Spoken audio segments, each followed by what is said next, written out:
The night I was supposed to celebrate my engagement turned into the night I exposed my fiancé's double life. He thought he was meeting his secret date, but it was me, in my red dress, holding all the receipts. Hey everyone, before we jump into today's story, I could really use your help.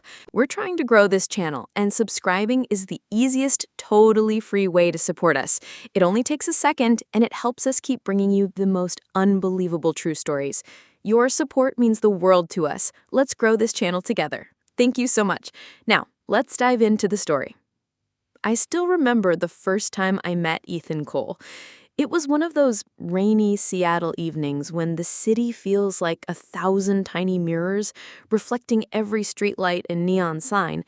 I'd almost skipped the networking mixer. I was exhausted from a long day at work, but my friend Mia had convinced me to go. "Come on, Hannah," she'd said. "You might meet someone interesting, or at least snag free appetizers." I walked into the sleek downtown loft where the event was being held and immediately felt out of place among the polished professionals clutching wine glasses and exchanging business cards. That's when I heard his laugh. Low, confident, magnetic. Ethan stood in the center of a small group, holding court like he owned the room.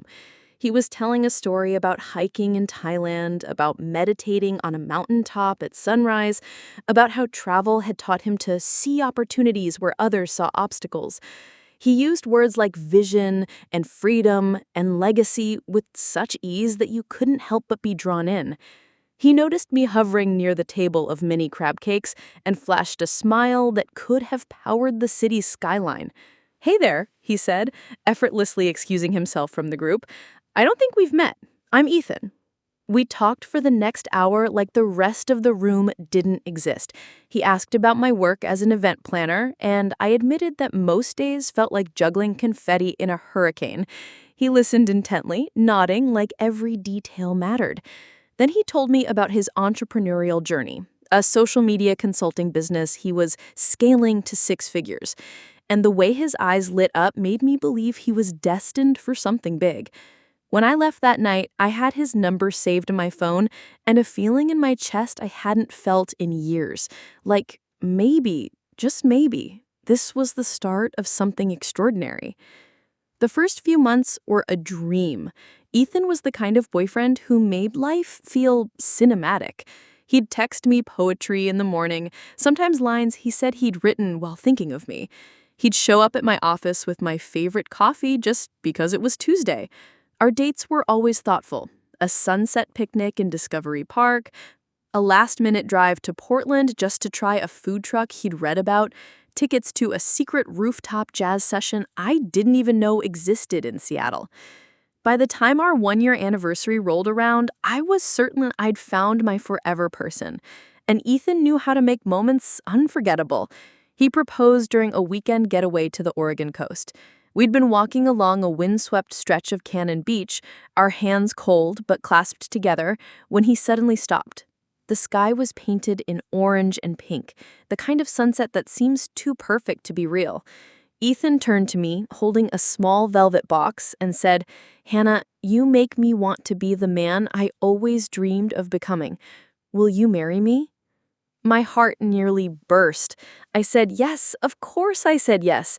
We laughed and cried and kissed with the ocean roaring around us, and he slipped the ring on my finger, a delicate oval diamond that sparkled even in the fading light.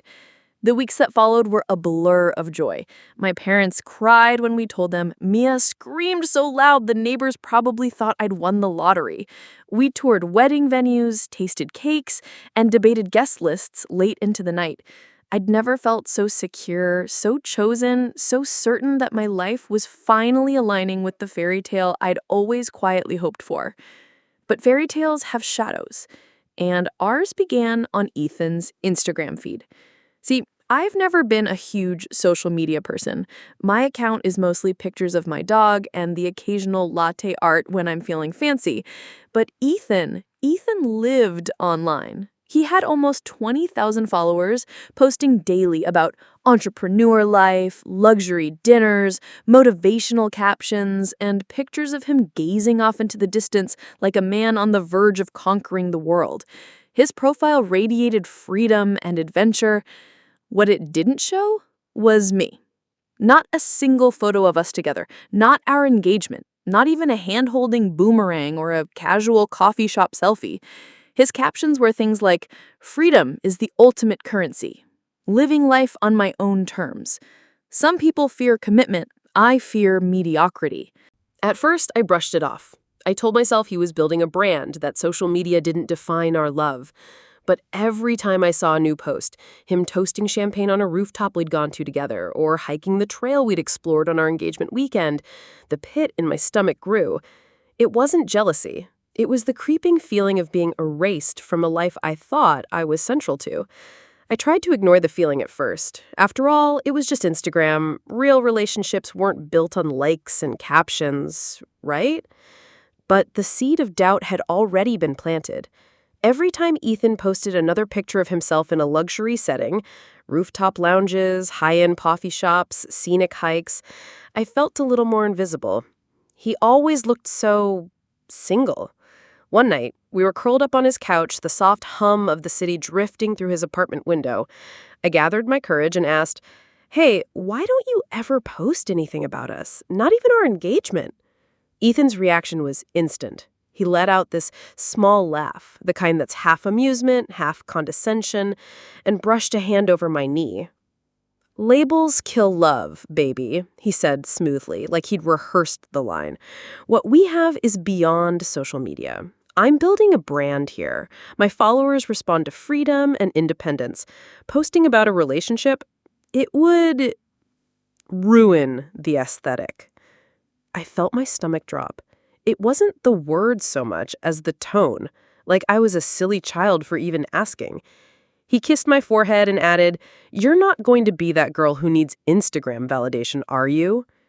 In that moment, I felt small, insecure, and, worst of all, guilty for bringing it up.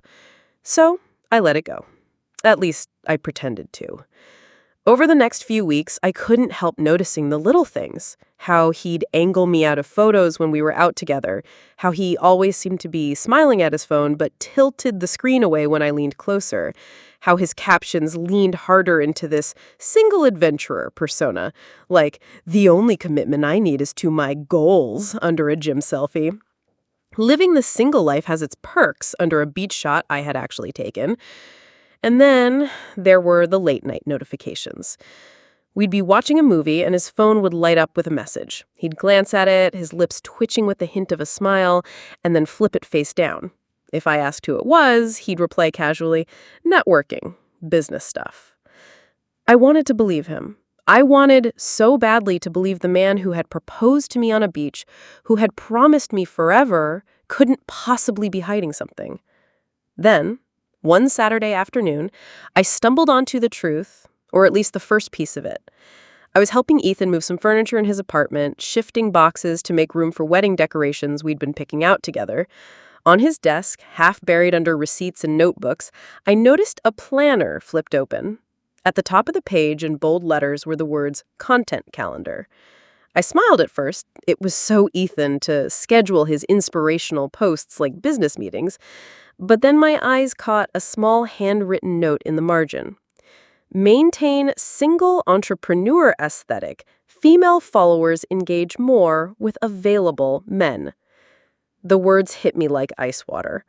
I stood there frozen, hearing his voice in my head saying, "Labels kill love," imagining him crafting captions about freedom while his engagement ring sat on my finger. I didn't confront him then and there. I just closed the notebook, placed it exactly where I'd found it, and forced a smile when he came into the room carrying a box. My heart was pounding so loud I was afraid he might hear it. That night, I lay awake staring at the ceiling of my apartment, the shadows from the streetlights slicing across the walls. I thought about the ring on my finger, about the wedding Pinterest board I'd built, about the life I thought I was stepping into. And I realized I couldn't shake the feeling anymore. I needed to know the truth. The next day, I made a decision I never imagined I'd make. I created a fake Instagram profile. Her name was Sierra, 25 years old, yoga enthusiast, traveler. I used pictures from Mia's cousin, with her permission, a girl who lived in another state and had no social media presence. I built the profile slowly. A couple of brunch photos, a beach selfie, a latte art shot. Then I followed a bunch of entrepreneur and travel accounts, including Ethan's. It took 3 hours. That's how long it took for my fiancé to follow Sierra back. And less than 10 minutes later, my phone buzzed with a notification. New message from Ethan Cole. Hey, beautiful. Love your energy. We should connect sometime. I stared at the screen, a mix of anger and nausea bubbling in my chest. This was the man I was supposed to marry, the man who had sworn I was the love of his life. I took a deep breath and typed back. I started slow, responding to Sierra with a casual, "Thanks, love your page too, always looking to connect with other entrepreneurs." The conversation flowed effortlessly, almost disturbingly so. Ethan had a script for charm, a perfect sequence of emojis and affirmations. He complimented Sierra's vision and said he could tell she was different. Within the first day, he was sending voice notes, that same warm tone he used to send me when we first started dating. He called Sierra inspiring, said he wanted to take her to his favorite rooftop bar in downtown Seattle, and even shared one of the poems he had once texted me during our first year together. Every message was like a knife twisting in my chest. Over the next 2 weeks, the pattern was undeniable. He messaged Sierra every morning and night. He told her he was completely single and had been waiting for someone who understands his drive. When Sierra asked about relationships, he laughed it off. Some woman can't handle a man who prioritizes growth over attachment. I've been solo for years. Solo for years. Meanwhile, he was calling me his soulmate, talking about honeymoon destinations and sending me links to wedding bands he liked. I knew I couldn't let this continue without a plan. Our 3-year dating anniversary was coming up, and Ethan had made a big show of booking a reservation at an upscale Italian restaurant downtown, the kind with soft lighting, private booths, and a months-long waitlist. He kept talking about how special the night would be, how he couldn't wait to celebrate us. So, I set the trap. From Sierra's account, I suggested meeting for a drink. I picked the exact same restaurant where Ethan had booked our anniversary dinner and said I'd be at the bar at 7:15 p.m., 15 minutes before our actual reservation at 7:30. Ethan didn't hesitate. I've been wanting to try that place. 7:15 works perfectly. I almost laughed out loud.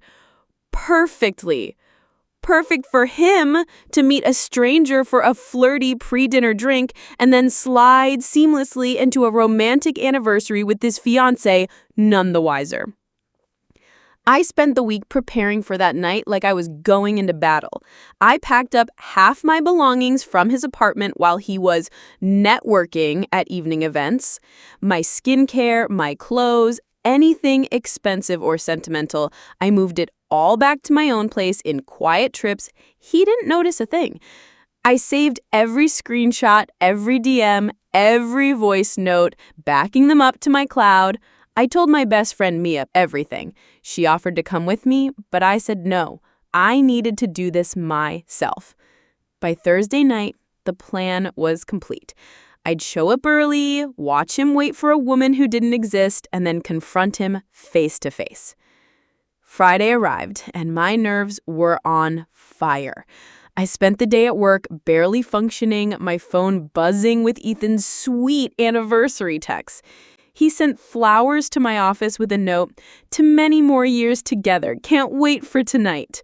Meanwhile, Sierra received, "Can't wait to see that blue dress tonight. Blue is my favorite color. I bet it brings out your eyes." My red dress hung in my closet, ready. He had asked me what I'd wear so we could coordinate. He didn't know I had already chosen the dress that would become the image burned into his memory for the rest of his life. By 6:45, I was in my car, parked a few spaces away from his in the restaurant slot. My hands shook on the steering wheel as I reapplied my lipstick in the rearview mirror. At 7:05, I walked into the restaurant. The warm scent of garlic and baked bread hit me, and for a moment, I almost felt normal, like I was just a woman going to dinner with the man she loved. Then I saw him. Ethan was at the bar, wearing a crisp blue button-down shirt. His hair was perfectly styled, and he was leaning against the counter with a whiskey neat, his first date drink, not the wine he always ordered when we were together. He checked his phone, typed something, then glanced at the door with a small, anticipatory smile. I lingered near the entrance, pretending to look at my phone, heart pounding. The hostess approached and asked if I had a reservation. I pointed to Ethan and said softly, "I'm surprising someone." She smiled, clearly thinking it was romantic, and walked away. For 15 minutes, I watched him. He adjusted his hair in the bar mirror, checked his phone again, typed furiously, took another sip of whiskey. He didn't notice me at all.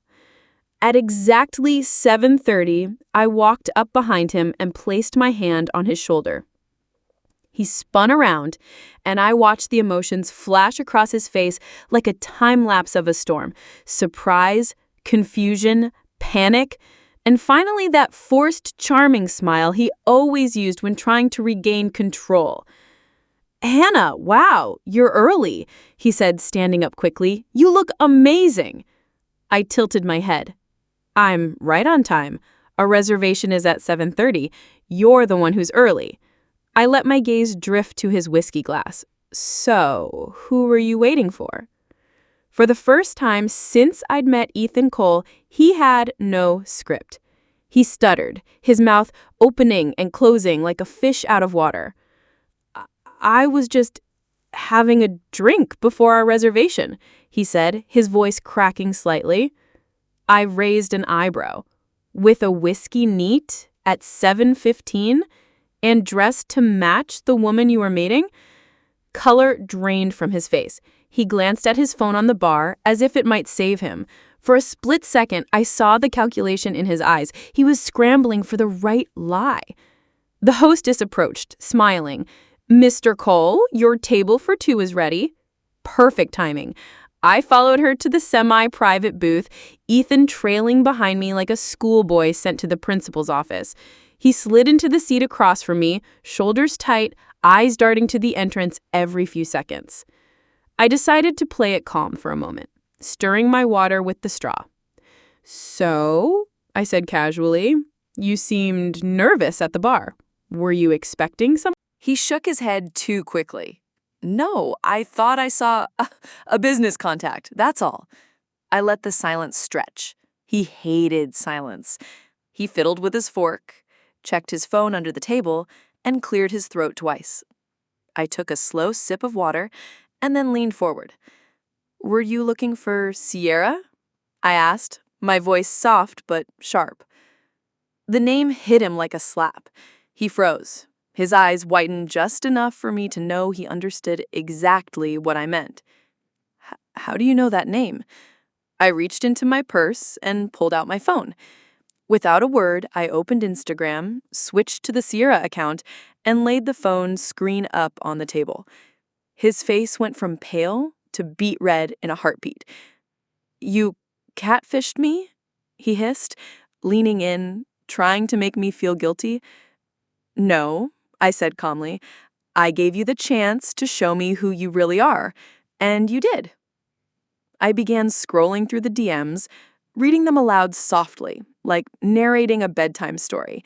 His poem about freedom and destiny, his claim that he had been single for years, his invitation to meet here tonight. The same words he had once used on me, recycled like his brand of charm.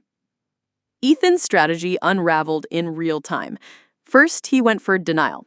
"It was just marketing. I told you, appearing single helps with engagement. It doesn't mean anything." When I didn't react, he switched to anger. "You invaded my privacy. Do you know how crazy this makes you look?" I laughed. Not loud, just enough to let him know he was losing. "Crazy? You invited a fake woman to our anniversary dinner, Ethan. You were planning to meet her 15 minutes before I arrived. You were going to have your cake and eat it too, literally and figuratively." His shoulders slumped. Then came the final act, pathetic remorse. His eyes went glassy, his voice soft. Hannah, I messed up. Uh, I need help. I have this problem with attention. I love you. I swear I do. I like feeling wanted. I stared at him, letting the weight of 3 years press on my chest. The trips, the promises, the ring on my finger, all of it suddenly felt cheap, like stage props in a show I hadn't realized I was starring in. The waiter appeared, trying to hide the discomfort on his face. "Can I start you off with some wine tonight?" I shook my head. "We won't be staying." I stood up. Ethan reached for my wrist, but I pulled it away. "I'll come by tomorrow to get the rest of my things. We're done." He followed me out into the cool night air, panic written all over him. "Hannah, wait. Don't throw away 3 years over a stupid mistake. I was gonna propose again. Make it official, huge wedding, whatever you want." I spun on him in the parking lot, my voice finally rising. "You were already my fiancé. We were planning a wedding, Ethan, and you were chasing strangers on Instagram like a 15-year-old. You lied to me. You erased me from your life for followers. You don't get a second chance." He begged, his voice breaking, following me to my car. When I shut the door, he slapped the roof lightly, like he could anchor me there with guilt. I rolled the window down just enough to say the last words I would ever speak to him as his fiancé. "I deserve a partner, not a performance." Then I drove away, his figure shrinking in the rearview mirror, the city lights reflecting off his blue shirt, the one he wore for a woman who didn't exist. When I got home, my phone was flooded. 37 missed calls, over 50 text messages. They ranged from pitiful apologies to furious accusations. "You set me up. That's not love. We can fix this if you just hear me out. You wanted a way out. Admit it." I didn't answer any of them. I blocked his number, backed up every screenshot, and sat on my bed staring at the ring on my finger. 3 years. 3 years of loving a man who had been performing a role for his audience and for me. The show was over. The next morning, I woke up to silence. No buzzing phone, no fiancé making coffee in the kitchen, just the weight of a broken engagement settling into my chest. I drove to Ethan's apartment around noon when I knew he'd be at his weekend basketball game. His roommate Tyler met me at the door with a sympathetic look. He said, "I was wondering when you'd come by," helping me carry the last of my clothes and toiletries to my car. As we packed, he hesitated, then said, "Look, I think you should know something." I paused, bracing myself. "He's brought other women here," Tyler said carefully. I didn't realize what was going on. I just thought maybe they were friends or clients. But after last night, I get it now. I felt the world tilt for a moment. Every late-night networking excuse, every time he told me I was overthinking, all of it made perfect sense now. "And," he added, lowering his voice, "he's been planning a trip to Vegas. I saw the hotel confirmation on the printer. 1 room, 2 guests. He never mentioned that to you, right?" My stomach turned. I shook my head, suddenly grateful I'd trusted my instincts. By the time I left his building, my car loaded with the last pieces of my life with him, I felt a strange mix of grief and relief. 3 years. Gone. But also freedom. That night, Ethan's desperation escalated. He sent flowers to my apartment building, then called from different numbers, leaving voicemails that veered from pleading to angry to manipulative. One said, "3 years can't end like this. We're meant to be. I'll delete Instagram. I'll do therapy, whatever you want." The next one, "You've embarrassed me. You'll regret this. No one else will love you like I do." I didn't respond to any of them. Instead, I documented everything, saving messages and noting each time he appeared outside my building. A few days later, the story he was spinning online began. His Instagram went from motivational posts to vague, self-pitying captions. "Healing from betrayal takes strength. When someone shows you who they are, believe them. Sometimes the person you trust the most is the first to turn on you." He even posted a throwback photo of us at Pike Place Market with the caption, "Missing what was real." I untagged myself immediately, but the notifications had already reached some of my friends and family. Then came the messages to my family. My sister Lena called, confused. "Why is Ethan telling you you're having some kind of breakdown?" she asked. I explained everything, walking her through the fake profile, the screenshots, the night at the restaurant. Her shock turned to fury. My dad called later that evening. Ethan had messaged him too, painting himself as the victim of a paranoid fiancé who tested his love with fake accounts. I spent an hour on the phone, clarifying everything and forwarding proof. My dad's voice was tight with anger by the end. "If he contacts you or this family again, I'll handle it," he said firmly. Days passed. His social media theatrics continued, each post more dramatic than the last. One featured a black and white selfie with the caption, "Real love forgives, real love fights." Then a final twist I hadn't expected. Ethan's mother called me. She sounded exhausted and apologetic. "Hannah, I am so sorry for what you've gone through," she said. "We didn't realize how bad things had gotten. He's always struggled to accept responsibility." She told me that after our breakup, she confronted him and discovered the truth about his so-called business. The luxury dinners, the trips, the lifestyle, all of it had been funded by his parents. His entrepreneur brand was more performance than profit. He maybe had 2 small clients and spent most of his time creating content for Instagram. His mother gave him an ultimatum: either move to Miami to work under his uncle's firm for real accountability or lose all financial support. She also promised me that he would sign a document agreeing to cease contact.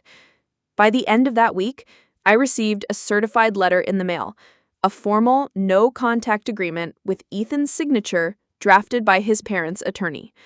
It stated that if he attempted to harass or reach out to me again, I would have clear legal recourse. Holding that letter, I finally exhaled. 2 months after the restaurant confrontation, I was free. My apartment felt like mine again. My phone was quiet. My heart, though bruised, was finally steady. Sometimes I think back to that night, me in the red dress, him in the blue shirt, waiting for a woman who didn't exist. That image reminds me how close I came to marrying a man who treated life like a stage and love like a performance. Now I know better. Love without respect is just an illusion, and freedom, real freedom, comes from walking away, even when it hurts. If this story had your heart racing, support our channel by hitting subscribe and leaving a like. Your support helps us bring more true, jaw-dropping stories to life, and you'll be the first to hear the next twist you won't believe.